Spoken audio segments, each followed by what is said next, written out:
दैनिक पाठ योजना संख्या 7 कक्षा 7th विषय गणित कालांश दिनांक प्रकरण लाभ जिसको अंडरलाइन करना है। अवधि 30 मिनट। विद्यालय का नाम जिसमें आप इंटर्नशिप कर रहे हो या ब्लॉक टीचिंग कर रहे हो। शिक्षण उद्देश्य जिसमें आपको 2 कॉलम बनाने। पहला शिक्षण उद्देश्य, दूसरा अपेक्षित व्यवहारगत परिवर्तन जिसमें पहला उद्देश्य ज्ञान। विद्यार्थी लाभ के सूत्र का प्रत्यय स्मरण कर सकेंगे। विद्यार्थी लाभ के सूत्र का प्रत्यय विज्ञान कर सकेंगे। अवबोध जिसमें विद्यार्थी लाभ से संबंधित उदाहरण दे सकेंगे। विद्यार्थी लाभ के सूत्र की व्याख्या कर सकेंगे। अनुप्रयोग जिसमें विद्यार्थी लाभ के सूत्र का दैनिक जीवन में उपयोग कर सकेंगे। विद्यार्थी लाभ से संबंधित समस्याओं का समाधान कर सकेंगे। कौशल जिसमें विद्यार्थी लाभ की गणना को सरलता से व शीघ्रता से ज्ञात कर सकेंगे। विद्यार्थी लाभ की गणना शुद्धता से कर सकेंगे। अभिरुचि जिसमें विद्यार्थी लाभ से संबंधित अधिक से अधिक प्रश्न पूछेंगे। विद्यार्थी लाभ से संबंधित प्रश्नों को हल करने की जिज्ञासा प्रवृत्ति विकसित होगी। अभिवृत्ति जिसमें विद्यार्थियों का लाभ से संबंधित सवालों के प्रति धनात्मक दृष्टिकोण विकसित होगा। जिसके बाद शिक्षण विधि या प्रविधि जिसमें आगमन निगमन विधि। सहायक सामग्री जिसमें चार्ट, ब्लैक बोर्ड, संकेतक और पूर्व ज्ञान जिसमें विद्यार्थी क्रय मूल्य व विक्रय मूल्य के बारे में जानते हैं। इसके बाद प्रस्तावना जिसमें इस प्रकार 4 कॉलम बनाने। पहला क्रम संख्या, दूसरा छात्र अध्यापक क्रिया, यदि महिला है तो छात्र अध्यापिका क्रियाएं, विद्यार्थी क्रिया और श्यामपट्ट कार्य जिसमें पहला सवाल हम सामान कहाँ से खरीदते हैं? बाजार से। बाजार से हम सामान किससे खरीदते हैं? दुकानदार से।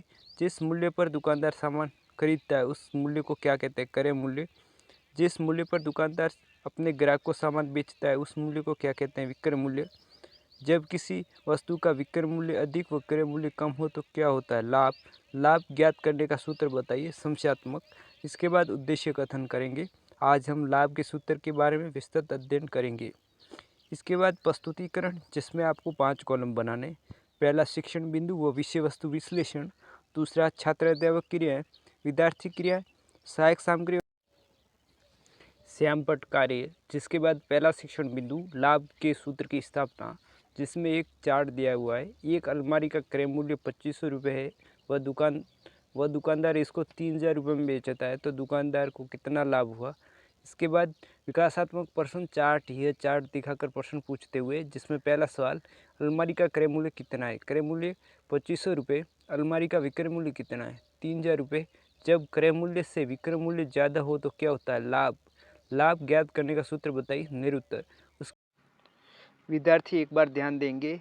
यदि आप चाहते हो यह छात्राध्यापक कथन 2 बार दिया गया है, ये 2 बार नहीं लिखना है तो आप इस प्रकार भी कर सकते हो जिसमें लाभ ज्ञात करने का सूत्र बताइए। तो आप लिख सकते हो यहाँ छात्राध्यापक कथन के नीचे जो लिखा हुआ है लाभ बराबर विक्रय मूल्य माइनस क्रय मूल्य। इसके बाद अगला सवाल जो 5वां सवाल है वो लिख देंगे। तो दुकानदार को अलमारी बेचने पर कितना लाभ हुआ? लाभ बराबर विक्रय मूल्य माइनस क्रय मूल्य होगा। और 3000 रुपये में अलमारी को बेच दिया है और 2500 में खरीदी तो 500 रुपये का लाभ हुआ। इसके बाद छात्राध्यापक कथन कर लेंगे। इस प्रकार आप लिख सकते हो। दूसरा प्रकार है वो इस प्रकार भी आप लिख सकते हो, जो आपको उचित लगे वो कर लेंगे। आप एक बार ध्यान देंगे। जिसके बाद अब इस प्रकार जिसमें लाभ ज्ञात करने का सूत्र बताइए, निरुत्तर रहेंगे विद्यार्थी। और छात्राध्यापक कथन जिसमें जब विक्रय मूल्य अधिक हो क्रय मूल्य से लाभ होता है और लाभ का सूत्र होता है ज्ञात करने का विक्रय मूल्य माइनस क्रय मूल्य। इसके बाद विद्यार्थी क्रिया विद्यार्थी क्रिया में विद्यार्थी ध्यानपूर्वक सुनेंगे, महत्वपूर्ण बिंदु अपनी अभ्यास पुस्तिका में नोट करेंगे। और अगला सवाल जिसमें तो दुकानदार को अलमारी बेचने पर कितना लाभ हुआ? लाभ विक्रय मूल्य माइनस क्रय मूल्य जिसमें 3000 माइनस 2500 जिसमें लाभ 500 रुपये प्राप्त हुआ। जिसके बाद छात्राध्यापक कथन करेंगे जिनमें दुकानदार को अलमारी बेचने पर 500 रुपये का लाभ हुआ। विद्यार्थी ध्यानपूर्वक सुनेंगे, महत्वपूर्ण बिंदु अपनी अभ्यास पुस्तिका में नोट करेंगे। इसके बाद श्यामपट्ट कार्य में जो भी आपने काम किया है श्यामपट्ट पर वो आपको यहाँ लिखना है। इसके बाद दूसरा शिक्षण बिंदु जिसमें लाभ के सूत्र से संबंधित समस्या जिसमें विकासात्मक प्रश्न। और इसमें पहले एक चार्ट दिया हुआ है।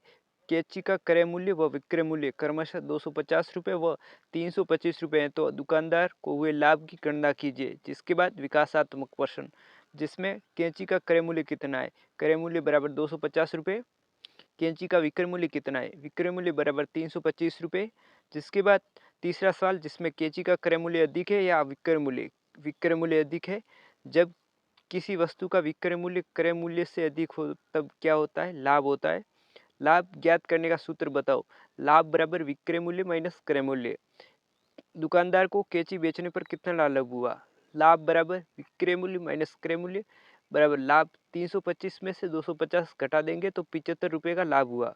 और छात्राध्यापक कथन में जिसमें दुकानदार द्वारा कैंची को बेचने पर 75 रुपये का लाभ हुआ। विद्यार्थी क्रिया में विद्यार्थी ध्यानपूर्वक सुनेंगे, महत्वपूर्ण बिंदु अपनी अभ्यास पुस्तिका में नोट करेंगे।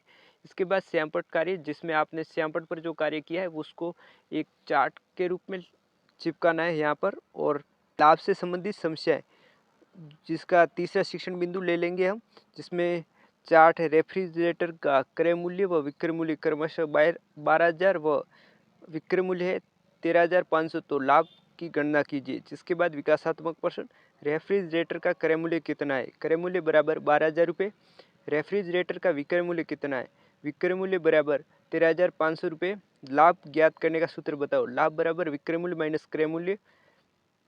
इसके बाद दुकानदार को रेफ्रिजरेटर बेचने पर कितना लाभ हुआ? लाभ, इसके बाद फॉर्मूला लिख देंगे, लाभ बराबर विक्रय मूल्य माइनस क्रय मूल्य। और 13,500 में से 12,000 घटाने पर 1,500 रुपये का लाभ प्राप्त हुआ। इसके बाद छात्राध्यापक कथन करेंगे जिसमें दुकानदार को रेफ्रिजरेटर बेचने पर 1,500 रुपये का लाभ हुआ। विद्यार्थी ध्यानपूर्वक सुनेंगे, महत्वपूर्ण बिंदु अपनी अभ्यास पुस्तिका में नोट करेंगे।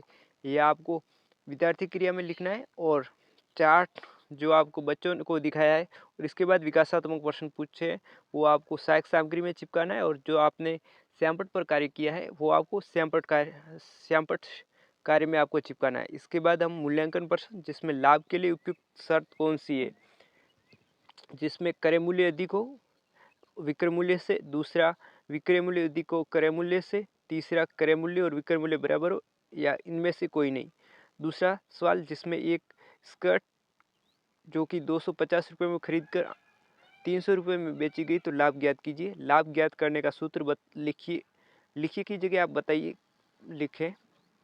इसके बाद एक टीवी का क्रय मूल्य 10,000 रुपये है, उसे बेचने पर दुकानदार को 500 रुपये का लाभ हुआ तो विक्रय मूल्य ज्ञात कीजिए।